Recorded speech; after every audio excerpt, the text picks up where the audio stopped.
how good is the Ahsoka Tano show? No, really, how good is? The answer is you probably don't want to honestly know. That's how bad it is. Previously on Star Hers.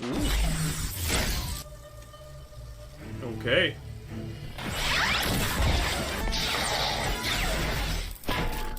Were those the assassin droids that announced their presence and numbers? And had self-destruction devices that kind of literally seemingly glassed the planet? Why wouldn't you start with just glassing the planet if you have the capability of that, though? I have so many questions. Initiate self-destruct protocol. Oh yeah, and they announced the self-destruct protocol because, you know, reasons. Obviously. Pretty accurate. Nerderotic.com. Oh boy. Greetings, you over 845,000 practitioners of common sense. That's a and the lot. 40% who haven't subscribed yet. Let's talk about, unfortunately, Ahsoka again. Originally, I had no intention of talking about this episode because, quite frankly, nothing happens until Disney. Please, Nerdrotic. Do it. Do it for us. I beg you. I beg you. This is great. I love you so much. Disney inexplicably and unintentionally told on themselves. And I know, I can hear you. There isn't much to talk about with this entire series outside of another Disney Star Wars character. By the way, she has the Force. Well, technically everyone has the Force, but obviously she has the Force a little bit more than most. I haven't watched it, but you know what's the word on the street about the last episode? So turns out this girl, right here, that got impaled like 2 times, has absolutely not shown a single shred of being talented. And probably would die to a 3-year-old Jedi youngling who was not even trying. Has amazing potential, obviously. She has amazing hidden potential, obviously. I can't. Surviving a gut shot from a lightsaber, which are essentially wet noodles now. No, the bigger news is we did get some ratings. According to Samba TV, 1.2 million U.S. households watched the premiere over 6 days, which is interesting because there seems to be a bit of a discrepancy with the other ratings that were reported over the very same week. According to Disney, the Ahsoka premiere received 14 million views. And who is Disney's source for this information? Well, not their own, you know, thing that shows them stuff, but you know. It's Disney. Disney lies as Star Wars dies, but is this what they're lying about? Maybe. We'll get into it, but since we're here, let's go over Ahsoka. Don't worry, it won't take long. You know what's the funniest part in business, though? It's the fact that, yeah, you're supposed to lie that you're doing good. You're supposed to lie that this is great, this is fantastic. Oh, how we're absolutely slaying it, Queen. Yeah, you're supposed to do that.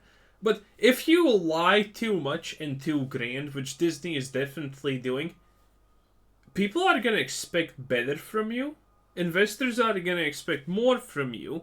And companies that are doing business with you are going to ask more from you because you're doing great, Chief. And let's face it, have you seen the budget costs for this type of garbage? They're off the charts. Probably prop water that is basic tap water most likely costs 200 million a gallon or something like that. Everything is just bloated out of proportion in expenses because Hollywood just pays.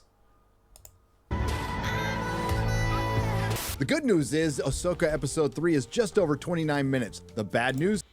I mean, this is the stupidest general I have ever seen in my life, but I would still suck on her, whatever this is supposed to be. News, considering how much story is actually in it, it's still too long. But there is the added bonus of having fewer men than in the previous 2 episodes. After a 1.5-minute recap, which is essentially the entire plot of the first 2 episodes, we open. Also, I just want to mention everyone's favorite, Twilight Generalis. Oh, there we had a scene with her.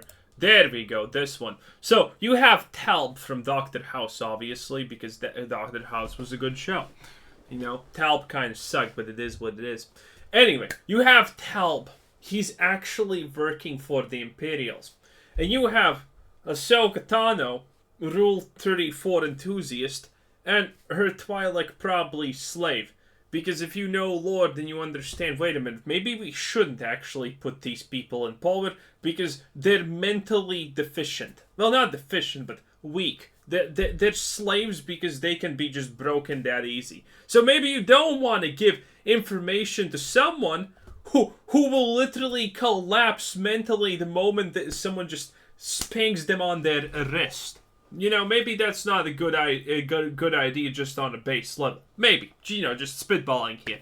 But, so, this genius general right here, who, by the way, looks like a basic grunt. The only way that you can tell that she's actually high ranked is the Mentoses stick to her jacket. So, she figures out, wait a minute, you're making things that the Empire would actually want, not things that we would want. And she figures it, and she's so smug in telling the guy who runs the operation that he's a traitor in the midst of everyone, without informing her even that that's happening, is the stupidest thing ever. Okay, if you were smart, you would have feigned ignorant and stupid so he thinks that you're not a threat. And when you're out, you explain to her, everything's bad, they're the evil guys. But no, she instantaneously goes up in his face, because it's a man and it's Disney and she needs her time to shine. And then she makes him look like a fool. And she essentially tells the whole place that's run by bad guys, I know that you're bad guys. Yeah? What you gonna do? Oh, you're gonna attack us. Because we're outnumbered like 2 to 1,000 or something. Yeah, makes sense. Which is essentially the entire plot of the first 2 episodes. We open up with a Jedi training scene, and it looks like Sabine is shaking off that lightsaber injury, and it didn't take him long to pull out another member berry. Hey, remember Star Wars? Not to be confused with The Force Awakens, which is essentially A New Hope, except this time with a girl. We have yet another callback scene to A New Hope, except this time with women. Here, Bro. put this on. I can't see. How am I supposed to fight? This is followed by a girl boss to girl boss scene between General Hera and Mon Mothma, who's getting some of that good space plastic surgery. She's joined by a very diverse group of New Republic senators, and apparently Hera needs to convince the immortal Mon Mothma and her very diverse group of senators for help. Despite Hera just returning from a major intergalactic incident where Imperial sympathizers had infiltrated a major shipyard and were there long enough to construct a hyperdrive bigger than anything the New Republic had made, preceding that, a valuable prisoner who knows the location of Grand Admiral Thrawn escapes with the help of 2 Force users, Ray Stevenson and his poodle, who went on to kill the entire crew and scuttle the ship. Sound the alarm. At least they did that. The Corellia shipyard should be shut down immediately. Reinforcements should be called in. Everyone should be on high alert. There should be inquiries. Somebody get on the... I mean, to be fair, to be absolutely 100% fair, that's not gonna happen because... Well, I'm gonna spit some lore facts real quick here. The reason that Palpatine could actually overthrow the Jedi and destroy them with Order 69... 69, yeah, we're keeping that way. With Order 69 is because the Jedi are stupid. In lore, in canon lore, the Jedi are actually extremely moronic. They are overconfident. They never think there's a problem. They are slow for solutions. They literally will... They take no action. I mean, the moment they understood that Palpatine's Sith and he controls everything, they said, well, it's not illegal, so I guess we're gonna just do nothing. Canonically, the Jedi are morons. So... You know, the Republic also canonically is a bunch of literal retards. So it's not really far-fetched, you know? On the phone to Han, Luke, and Leia. What do the very diverse New Republic senators say? Nah, it'll be fine. Meanwhile, back to more women in space. We have women sitting around tables and talking about the Force, which apparently is something everyone can use now. This is followed by sitting around and talking in cockpits, and this is where Hera lets Ahsoka know that they're on their own. And we're also halfway through the episode. Nice. It turns out all the women who are looking for the balls end up converging on a ring. I guess I can say something good. To be fair, we didn't go back and forth between the capital of Lothal and Sabine's mid-desert luxury apartment 4 times, and the actresses discovered facial expressions. But that's it. Now to one of the dumbest space battles in all of Disney Star Wars, and that's saying something. But first, Disney Plus analytics dictate there needs to be another member berry. Hey, Okay. remember Star Wars? Yet another callback to A New Hope and the Millennium Falcon gunner Pew, scene. pew, pew! I got him! Woo! I got one! Except this time with women.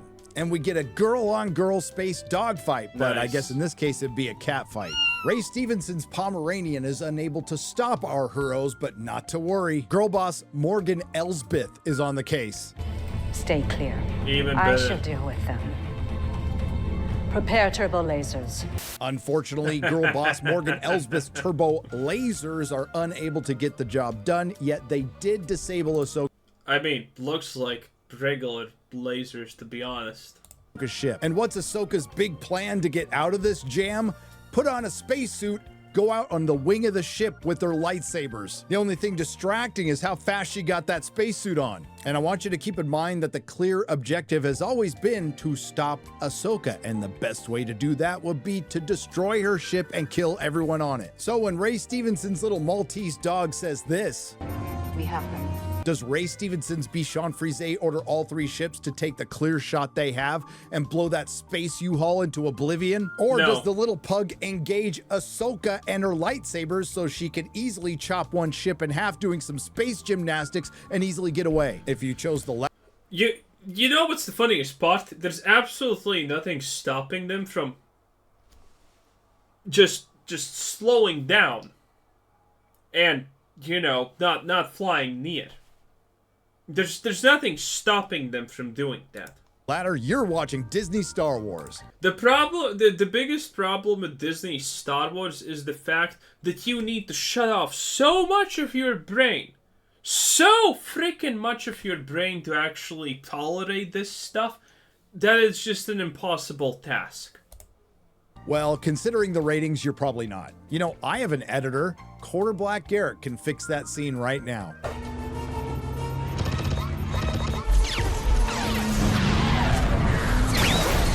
Anyway, our heroes are able to escape Ray Stevenson's Papillon with the help of some hyperspace whales. And the big revelation of this episode, the hyperspace ring was indeed a hyperspace ring. Something the audience knew since the previous episode, but it took our female force this long to catch up. And that wraps up another vapid, pointless, bland women in space. And it's on brand for D+, quite frankly. It usually ranges from incredibly forgettable to incredibly cringe. Can't imagine why Disney Plus is a massive failure and won't turn a profit for the foreseeable future.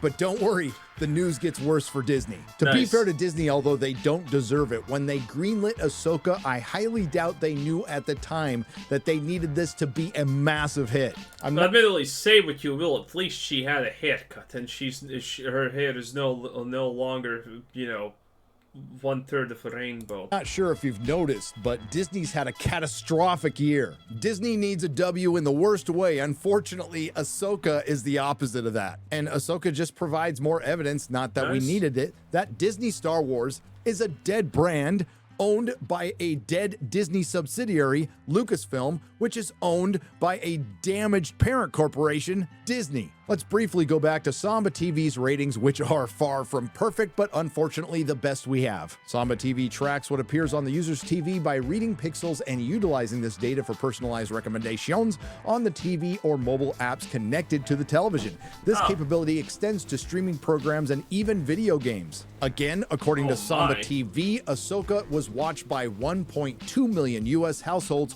over 6 days. That's an average of Dude, that's so little, though. 200,000 views a day. Now let's compare it to other Disney Star Wars shows like Obi-Wan, which was watched by 2.14 million U.S. households in 4 days, averaging 535,000 views a day. Then there's the book. I mean, was it a disaster still? Yeah. He's just gonna show a steady decline, isn't he? Because you can't make bad thing after bad thing and expect it not to go down. It's not gonna go up. It's down. It's really down. Book of Boba Fett, which was watched by 1.7 million U.S. households over 5 days, averaging 340,000 a day. Ahsoka, the show Disney needed to be a big hit, is tracking with Andor, the show that was critically acclaimed. And some people liked it, but most people didn't watch it. Ahsoka's numbers are down 29% from The Mandalorian Season 3 and 50% from Obi-Wan. And to rub it in a little more, because you always want to kick a giant corporation when it's down, let's compare it to Secret Invasion. Oh, no. The Disney Marvel show with the second lowest ratings on the platform got 994,000 views over 5 days, averaging 198,000 views a day. Okay. That is just 2,000 less a day than Ahsoka. In response, Disney decided to take a page out of Amazon's playbook. 24% You remember when they announced less. that 25 million people watched the Rings of Power season premiere? Well, Disney has revealed some numbers. For the first time ever, claiming the Ahsoka premiere over 1 week received 14 million views, whatever that means. Of course, this information comes from Disney. Source, trust me, bro. When a streamer like... Admittedly, it's not hard to fake these numbers. Switch the channel back. Congratulations, now you have watched Ahsoka 2 times. Just flick the channels, flick the things. You landed on Ahsoka for 0.0001 millisecond. Congratulations, you just watched Ahsoka. That's probably how they're doing it. Like Netflix says, we're not going to release our numbers. It's because they're screwing someone over somewhere. That's true, Sean Gunn, and that might be happening to actors and writers, but I think it's far more likely to be happening to investors and shareholders. And every single streamer, in my opinion, is doing that. Doesn't make it right. Listen, I don't know what the truth is. I just know that Disney isn't telling it. What makes me say that? Well, coincidentally, on the same day that Disney announced Ahsoka had 14 million views from Deadline, Disney, Bob Iger, Bob Chapek hit with another investor suit over fraudulent streaming costs.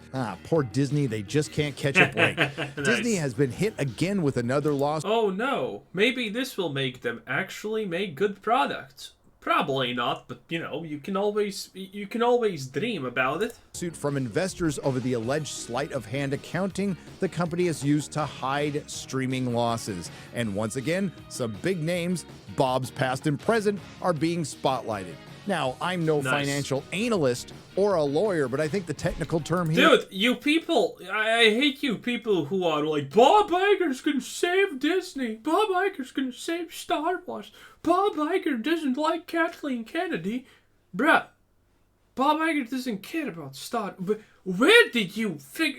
Why do you think like some kind of Bob Iger is gonna save Star Wars? Why do you think there's anyone in Hollywood who's gonna save Star Wars? No, there's no one. No one cares. They're all the same. Here is they're f***ed. Why? Because this isn't the first lawsuit, and it might not be the last. There have already been at least 2 previous lawsuits in the same vein, one of them coming in the last couple of months. Remember when they fired CEO Bob Chapek in the middle of the night on a Sunday and brought back Papa Iger? Big Papa Iger. How's that working out for you? Oh, not so well. Disney struggles as stock falls to 9-year low and park attendance slows. Wall Street asks, why not make a clean break? Well, it's too late for that because Disney's already broken. Since the weatherman Bobby Iger has come back, things have gone straight down, and it couldn't happen to a nicer guy. I call that justice. From Disney's most recent earnings report, page 7, lower operating income at our Wait, to be fair, I'm pretty sure their Drothic Dig did defend Bob Iger. Oh, he's gonna save it, or something like that. A lot of people did. But let's be real. How the hell do you actually get the reins of overseeing this stuff if you're gonna save anything? No. They're obviously going to give the reins to someone who thinks like them, that acts like them, who would do things like previously, exactly like previously, by the way. So yeah, I don't know.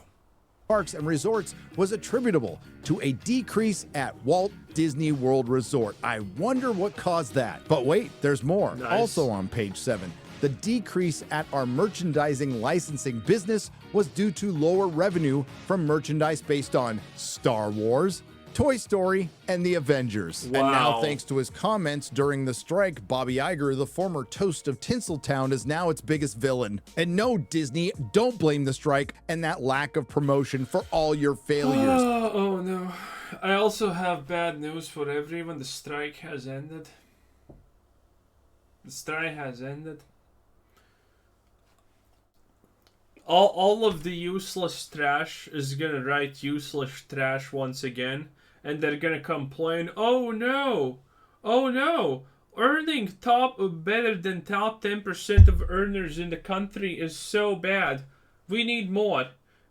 Making 10,000 a month from streaming service, dividend. It's not called dividends. It was called something else. But you get the point. Writers write in one and or add a dot to the script, and congratulations, they're getting money from the streaming service now of that episode that they contributed to, and they're like, oh no, only 10K a month for free. How am I supposed to survive? It should be 100K. Oh man, I wish they would go on another strike or something. I wish they did. But to be fair, those people are so stupid that they can't survive on that much money. They need to make millions a month, honestly, to survive. Because some of the stories you heard about the writer's strike, if you try to pay attention, which most of you didn't. So I'm going to share one interesting story. So, this writer had to become a bartender while being on the writer's strike because they didn't have enough money otherwise. How the hell do you make 100K plus a year and need to do bartending for the duration of the writer's strike? Do these people not understand what savings are? Do they just instantaneously throw out all their money out the moment they get it? How is it possible? Listen, if you're a top 10%er of your country and you don't have savings, and you spend all your money every paycheck, you're gonna fail at some point. You're gonna 100% fail.